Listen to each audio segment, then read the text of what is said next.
It's been quite some time since I made a dedicated video about decluttering. And in the time that's passed, I've noticed that some things have been worn down or need to be replaced, and that inspired me to revisit some old decluttering methods, as well as put new ones into practice that I'm gonna go over in this video. So feel free to have this on in the background while you try some of them out for yourself, if you'd like. But first, if you're new to my channel, thank you for stopping by. Here we talk about minimalism, frugal living, tech, and things of that nature. So if that sounds good to you, and you end up liking the video, be sure to like, and please Jeff Hardy Swanton Bomb the subscribe button. Let's get started. Utilize apps. I'm starting with what is probably my favorite way of decluttering, and that's to try and sell items that I don't plan on giving away or donating. Specifically, utilizing apps to list and sell the unwanted is my go-to method. And while I know it might sound too optimistic to say people are willing to buy the things you don't want, but you might be surprised.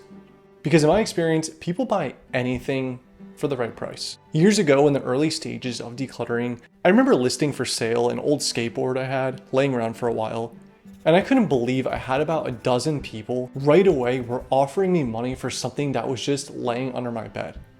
And while it isn't always a huge amount of money, it's money I otherwise didn't have, and it's worth selling if it's not getting used, in my opinion. My app of choice is OfferUp, where I've been able to sell almost everything I've listed. And while I haven't used Facebook Marketplace myself, I know many people who have sold unwanted items there. But if you're looking to sell clothes, Poshmark might be the best place to check out. Over the past few weeks, I've been reviewing what I have and what needs to be decluttered. So I've made the decision to list a few things for sale on OfferUp. If there's some things that you own and you want to declutter, I highly recommend trying to sell it first, maybe on one of these apps, before getting rid of it for free. Reorganize. Reorganizing for me serves the obvious purpose of getting everything in order and feeling like I have a little bit of control over the items that I own. But even more importantly, it serves the purpose of identifying the things that I own that don't get used at all anymore or haven't been used in a while. This was more helpful in the early stages of decluttering, where I would just let everything I owned turn into an unorganized mess. But this is still something I visit from time to time to keep me on top of evaluating what I have that might be collecting dust. And this is all without going into the practical and mental benefits of just having a space that isn't a cluttered mess. Every time I reorganize, I begin to notice some resistance items. Basically, the things I have to move out of the way to get to whatever I'm looking for, and those resistance items drive me crazy. I've noticed that every time I reorganize, I'm left with a few items that I end up reconsider owning, as well as have a space where I know where everything is without anything getting in the way of it. Which leads me to the next thing on this list, which is declutter resistance items. Because this is something I can truly go into detail about. If I have to stop and think about everything I have to move out of the way to get a specific item out of my backpack, or something out of my bathroom drawer, oftentimes there is some physical resistance. Some things I have to move out of the way to get to what I'm looking for. Maybe that's digging through my clothes to find a shirt I like wearing the most, or untangling a bunch of charging cables to find the one that works. And from an even more personal experience, I would always have to deal with this when going in the kitchen cabinet looking for a specific mug that I wanted to use. I would just find myself weaving through the ones I don't want to use every single time. And I always wondered why we even keep these things that are in our way when we don't want them, and in some cases don't even like them. Too many times I've let this go on for so long because I was just used to that being the part of the process of getting to whatever I wanted, without even considering why I have these resistance items in the first place. This usually makes for the simple decision to just declutter these items. I recommend just paying a little bit more attention the next time you go to reach for something you use often to see if you're meeting some sort of resistance to get to it. Would you buy it again?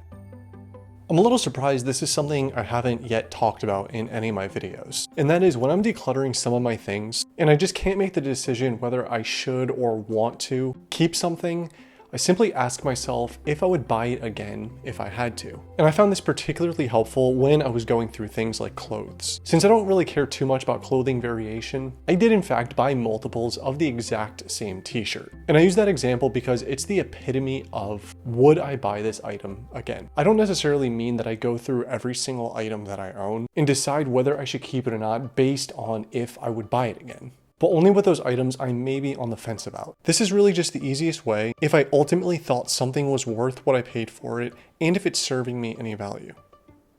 Because it does two very important things for me. It gives me a clear criteria, a straightforward yes or no framework to evaluate each item. And it helps me evaluate its current relevance. If I wouldn't buy it again, it likely doesn't fit my current needs or lifestyle, resulting in a little bit of an easier decision to make.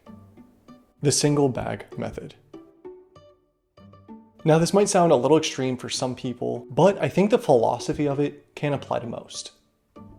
The way I like to think of this method is if I had to grab one single bag or one single suitcase in a hurry, what are the most important things I would grab and put in there?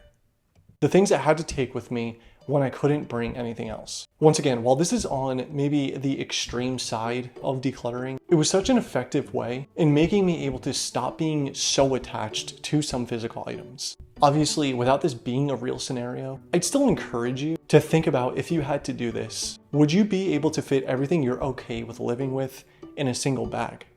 Because in a much less extreme version of this, I did have to pack everything to my name in a single plastic bin and drive it across the country when I was moving. And these were the first moments I went from thinking I needed a specific piece of furniture or clothes for every scenario to be happy, to realizing I never even noticed it was gone.